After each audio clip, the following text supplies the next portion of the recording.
it's just a delight to be here as always. And I'm wearing my halo, and I don't know if anybody realizes why I'm wearing the halo, but when our class received the blessing of this community to be recognized as licensed practitioners, we were all gifted with this stole and with the halo. So this is in celebration of my first renewal as a licensed practitioner. Thank you. And just how delightful I am to be able to serve not only in this community, but also on our leadership council for all centers of spiritual living across the globe. And if you want to speak to me about the upcoming conference, the member connection, or about the inclusion workshop, I'll be here. I've been participating in these events for many years, and I will lovingly answer all of your questions. So let me start by saying, again, I am grateful to be here. And today I was welcomed with the presence of my sister, licensed teacher from Unity, Teresa Wyatt. Teresa and I met through Mary Morrissey. And I am just amazed and thrilled that she is here. So with all of that, I just want to remind everyone about Course in Miracles, lesson 273, that says, the stillness of the peace of God is mine. So help me tone it down so I can get into my talk for today. So the title is Breaking Energetic Cords. And the purpose of today's talk is simply to share what I've learned in the hope that my experience is meaningful to someone, because we are all in a practice. That is what religious science is about. It's about the practice of every day getting up, every day being aware of the opportunities, every day listening to the thoughts, and every day knowing where to put our individual power. You know, I just want to be clear to the people in the room and the people out in Facebook land that our power is not dissipated because we acknowledge a thought. It is so important. Ernest Holmes said, hey, this is modern day Ernie, okay? He said, hey, y'all. That's what he would have said. Hey, y'all. Don't deny what's really there, all right? Remember, our consciousness is, in my mind, there are three sides to that stool. One is the spiritual, one is our physical, and the other is our psychological or mental, where I know my ego keeps me tied almost all the time. My spiritual being, my spiritual me, which none of us can see, often not even myself, thank goodness, it holds for me.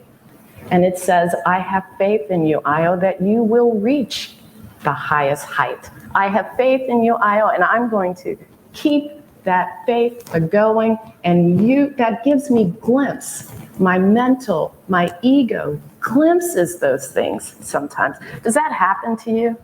You ever out somewhere and you perhaps look at a pair of shoes, or you look at a book, or you think about a vacation you want to take, and instead of having reasons why that's not yours, you're like in it. You're like prancing around in the shoes, or you're on the ship, and that quickly you have a sensation of just joy that can't be expressed in words. Those are energetic cords. Energetic cords are simply our feelings, the ones that we choose to connect with. Maybe choose isn't the right word, because I am often subconsciously connecting. And maybe it is the right word, because living subconsciously is a choice.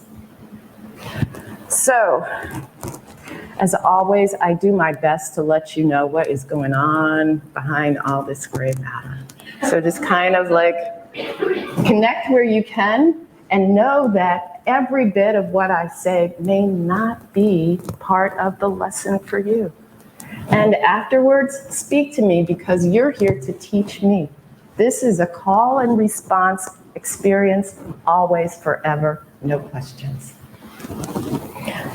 I don't know, but I was a little bit shocked one day when I was preparing for a presentation at work.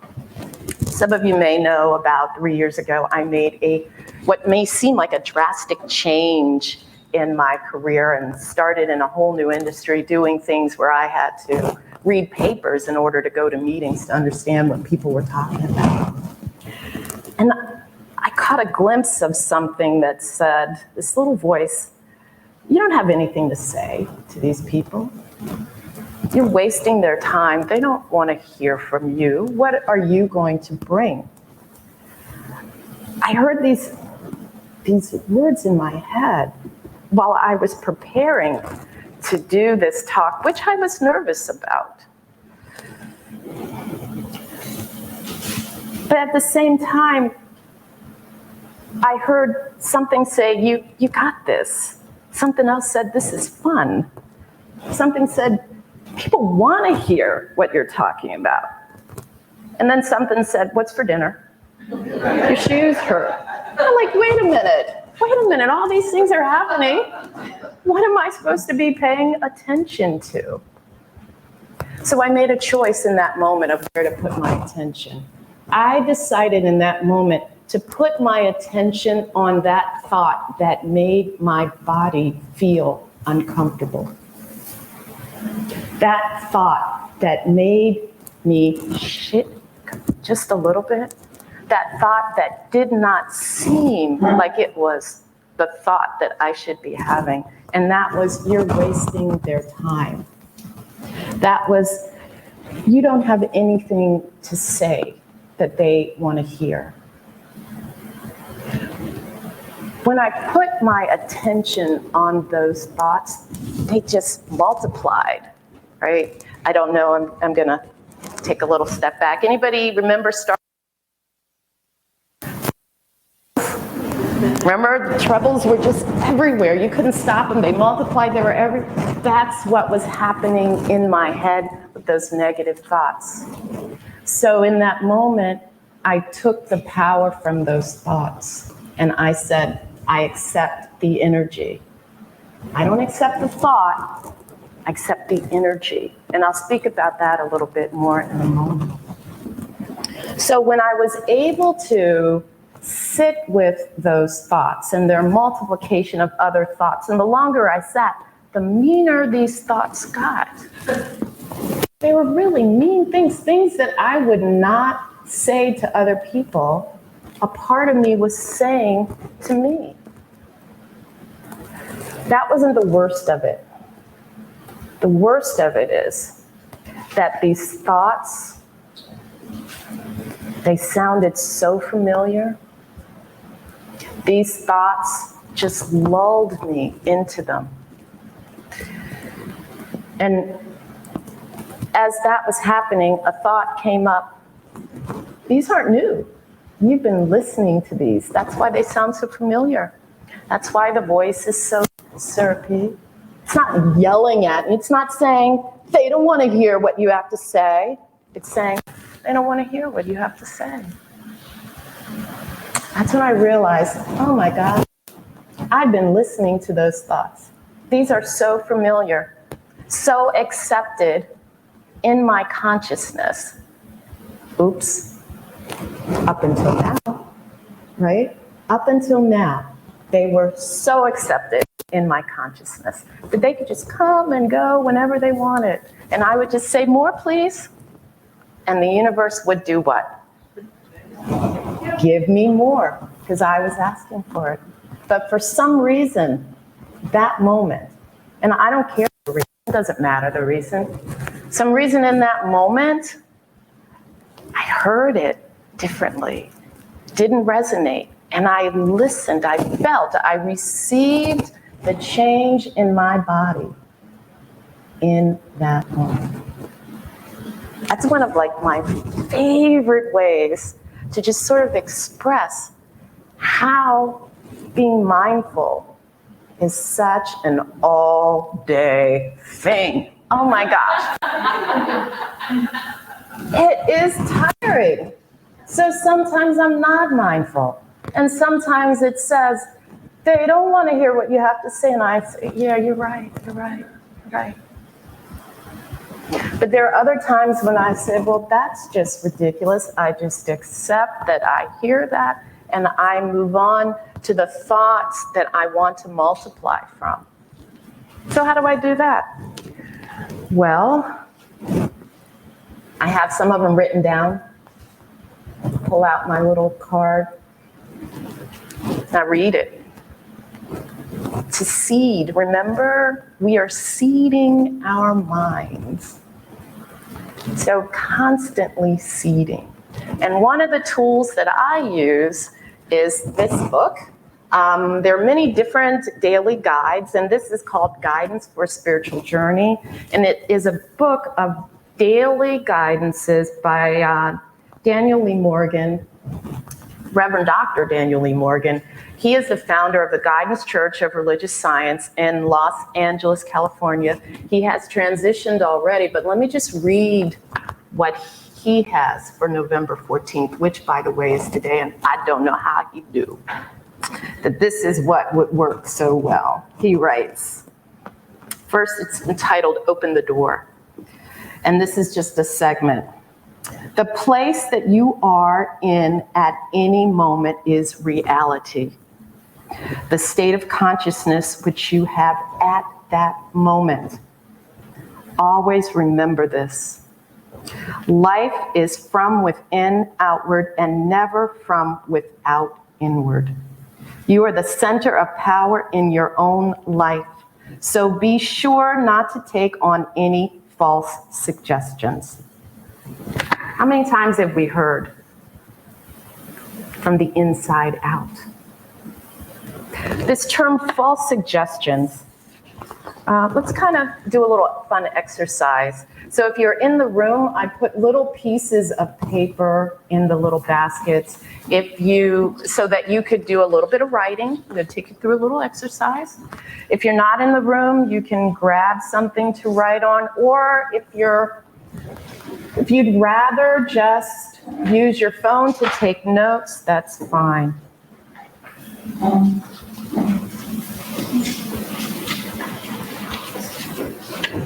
So it's not complicated, simple. I just want each of us to call into our mind in this moment something that you want for yourself, something that you desire, something you're afraid to tell your best friend about, something that you desire in your life. Think about it. Just think about it. Bring it in. Maybe it's a boat. Maybe it's a trip around the world. Maybe it's one last conversation with a loved one who's no longer physically with you. Could be anything. And if you aren't able to think of something, then look out of the window, and maybe it's about seeing beautiful green space everywhere. Just have something. So now I'm going to hope that you have something, and I want you to use that piece of paper to simply start writing the thoughts that multiply from your desire to have this thing in your life. Just don't edit, just write. Nobody's going to see this. Just write what they could be, what they are, what pops into your head. Are they no's? Are they yeses? Are they buts? Here they are.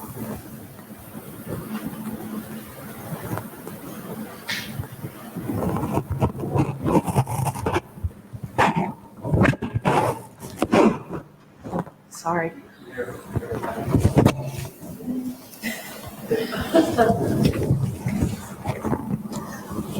Not as experienced as Alicia.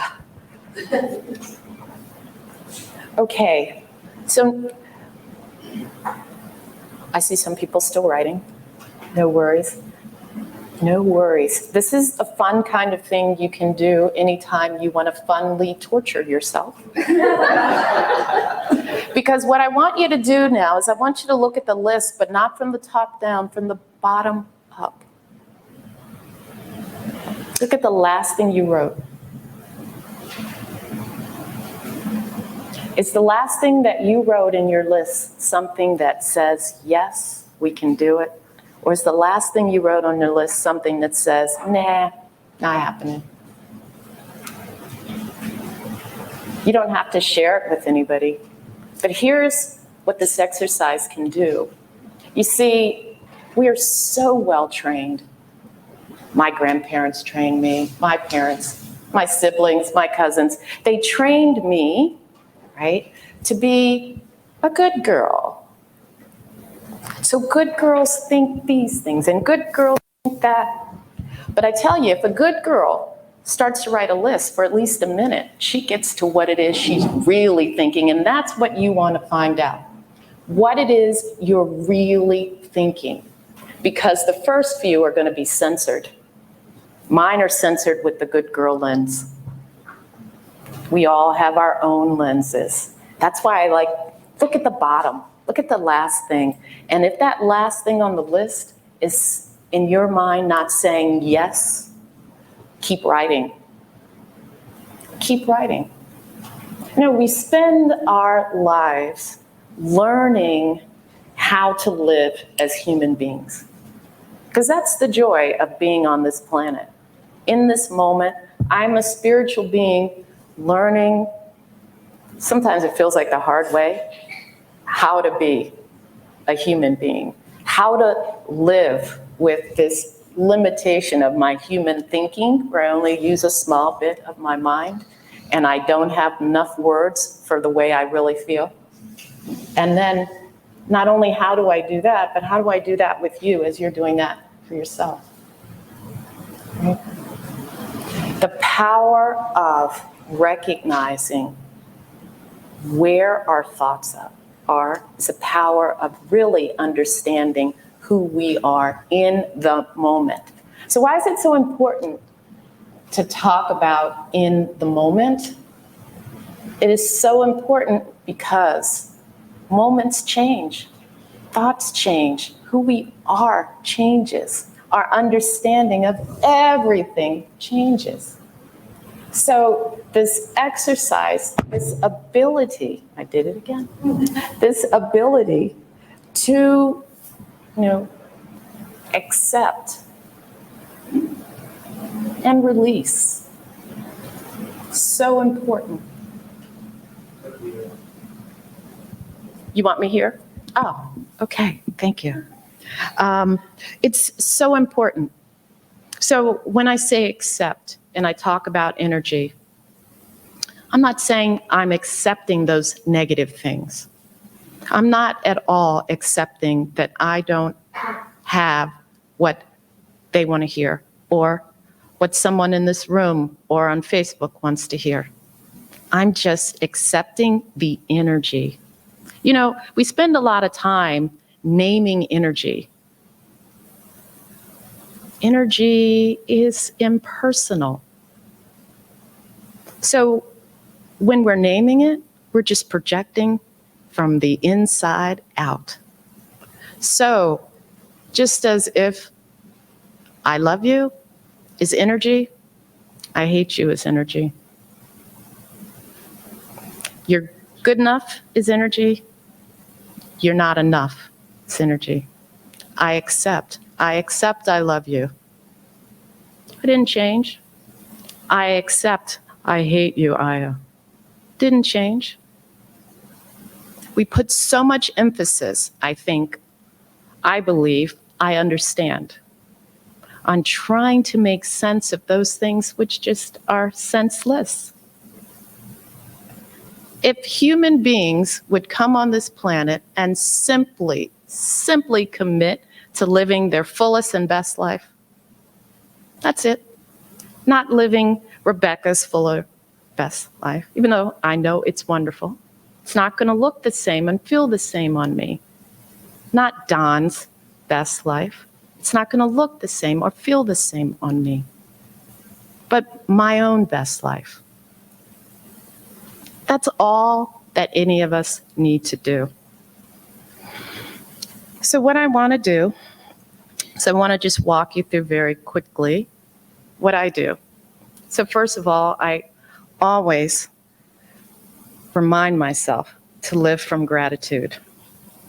And that takes a lot of praying and a lot of affirmations and a lot of being clear about who's in my space and who's having the ability to influence my thinking.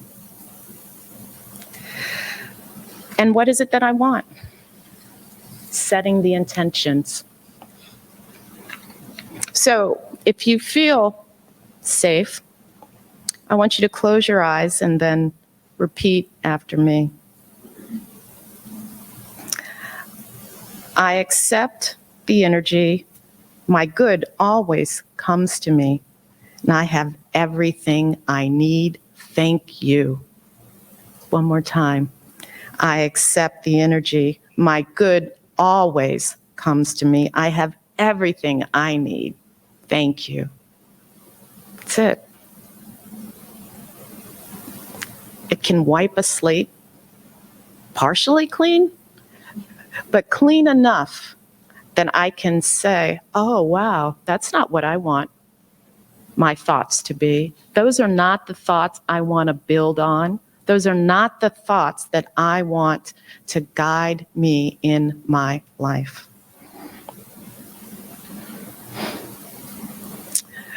Allow yourself to consider this concept that I refer to as neutralizing thoughts. Just allow yourself.